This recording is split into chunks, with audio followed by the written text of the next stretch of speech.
On December 4th, Arctic Monkeys will release a concert album from their 2018 concert at London's Royal Albert Hall. As in the show itself, the proceeds will go to the charity organisation War Child UK, which helps children recover from the physical and psychological effects of war.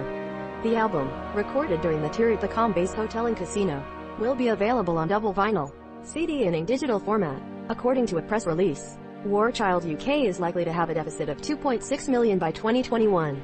To read this article, go to my profile and then to the written stories page. 2020.com. Now see the list of leads below.